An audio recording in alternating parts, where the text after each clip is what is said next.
Welcome to this episode of Manufacturing Talk Radio. I'm here with Lou Weiss, my co-host, who I always enjoy having with us. We get to kibitz a lot when we're at these conferences. Otherwise, he's in New Jersey and I'm in Atlanta. But today we're in Nashville, Tennessee at ISM 2018. Great conference talking all about procurement and the supply chain.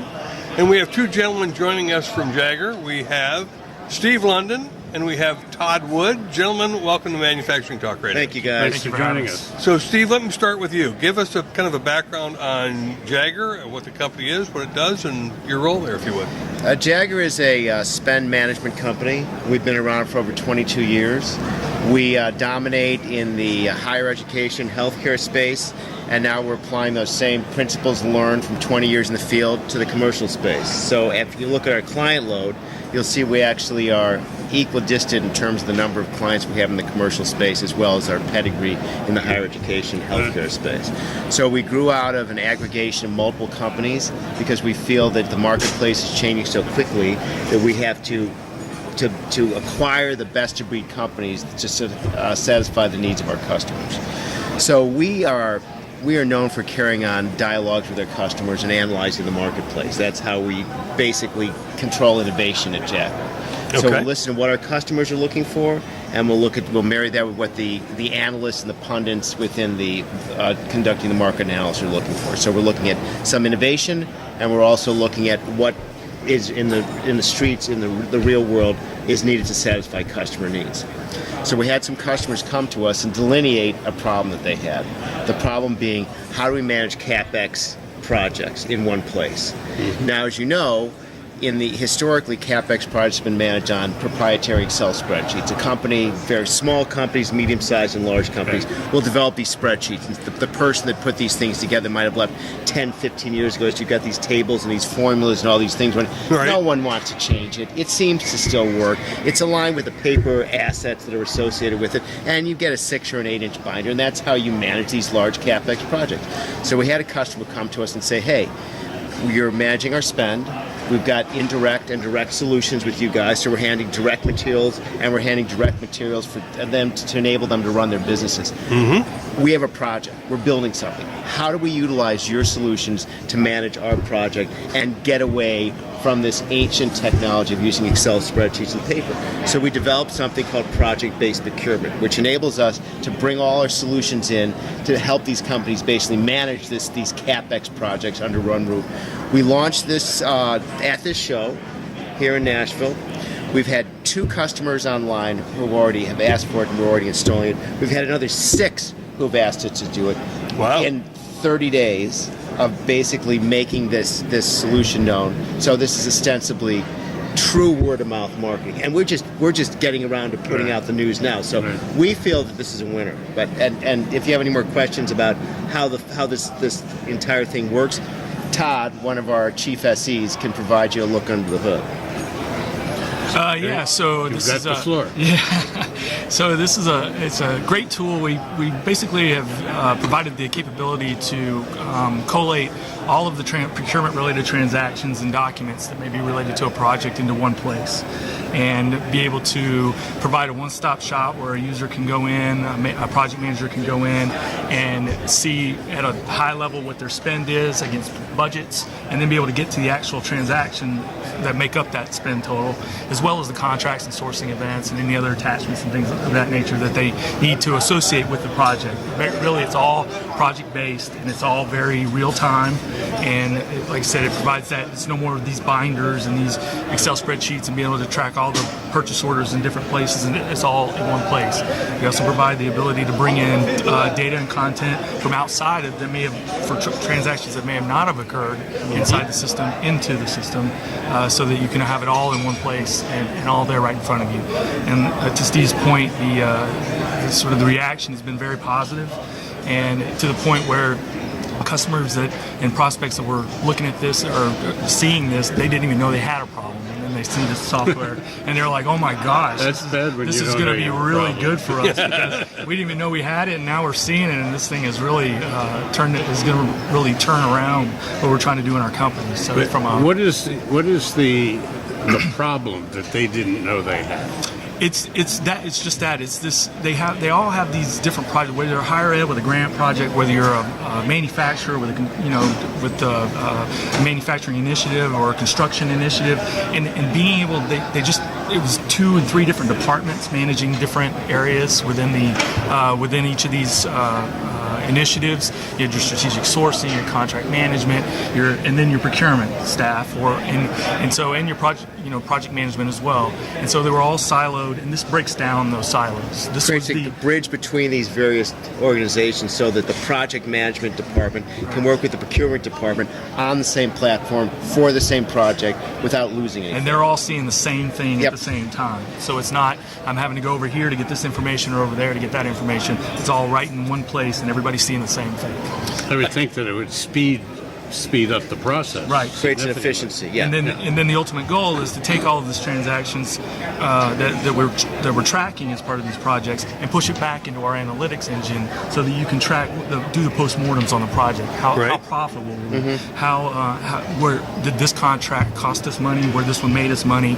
Was this source of defense really good for what we needed to do? So that's really the ultimate goal, is to have all of that information available to our end users so that they can make better decisions going forward. In terms of profitability of the project, does your program help produce additional profits, being that you've got all kinds of efficiencies that you're building into it?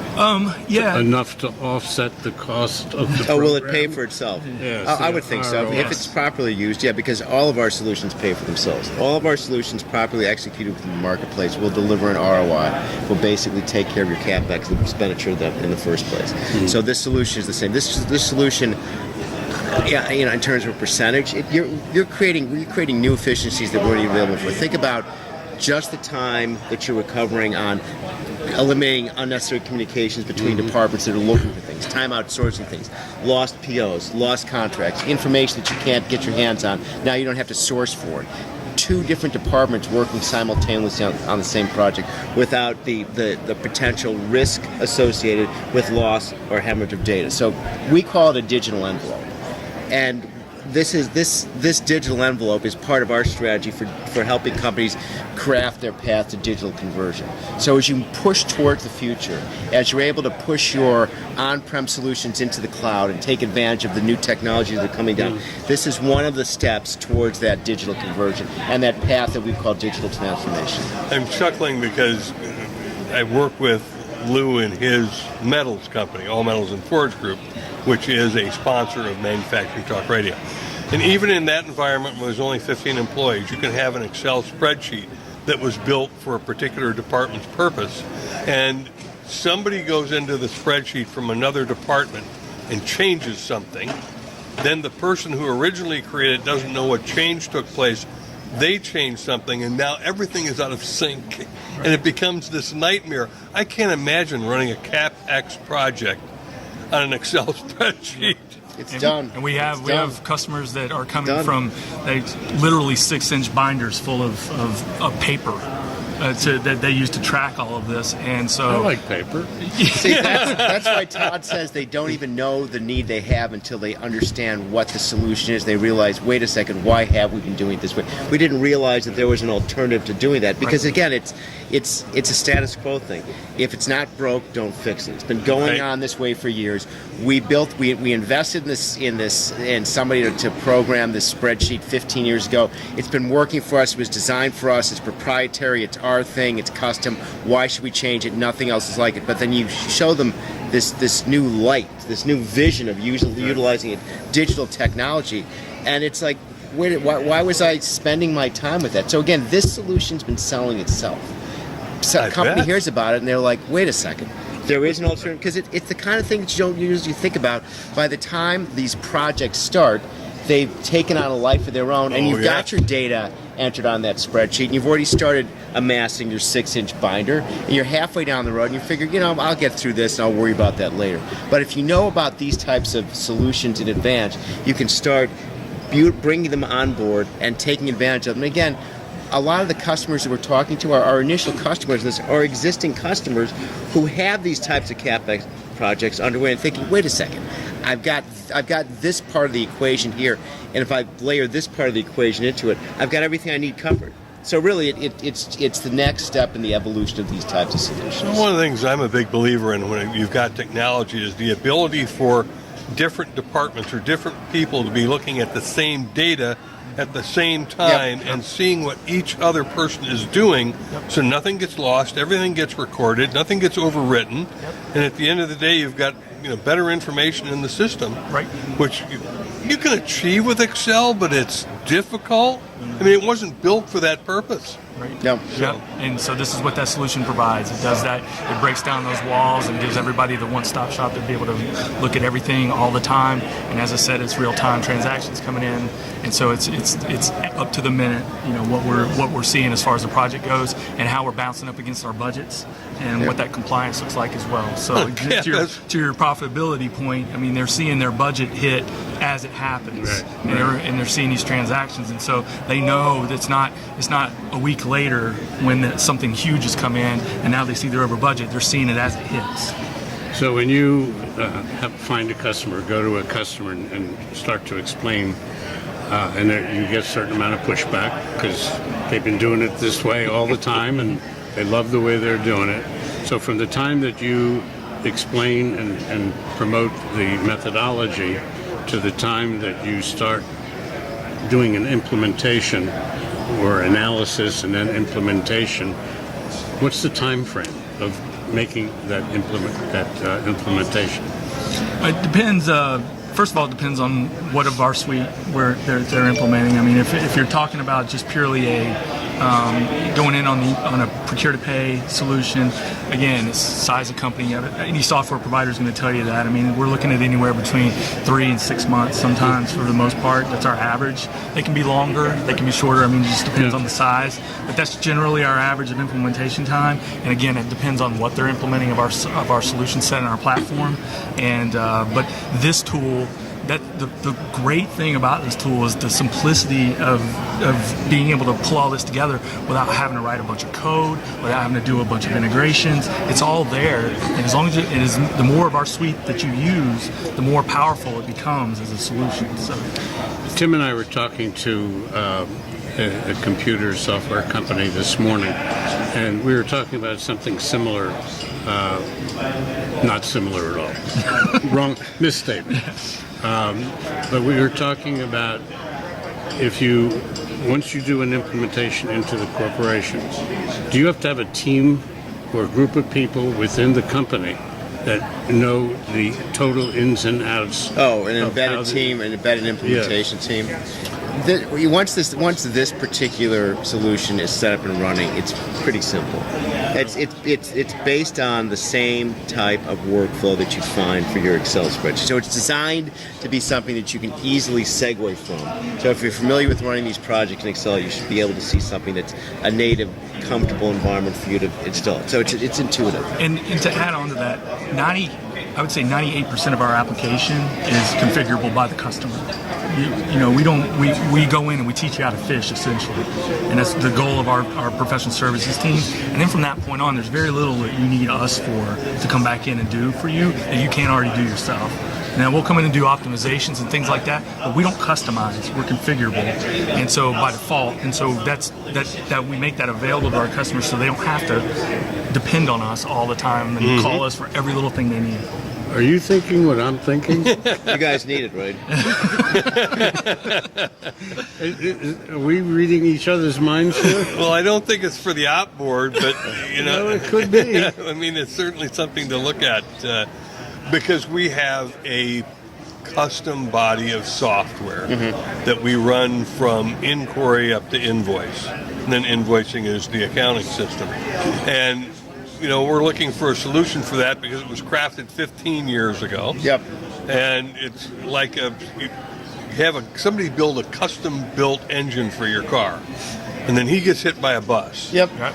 And then you open the hood one day because smoke is pouring out, and you bring over the mechanic and you say, fix this. Yeah. And he goes, first of all, what is it? It doesn't look like any engine I've ever seen. Well, that's what we have. Yeah, we're total SaaS based. I mean, we're on a platform that stays on. You're always on the latest code base. Any new features that we turn out primarily are turned off by default, so you opt into them.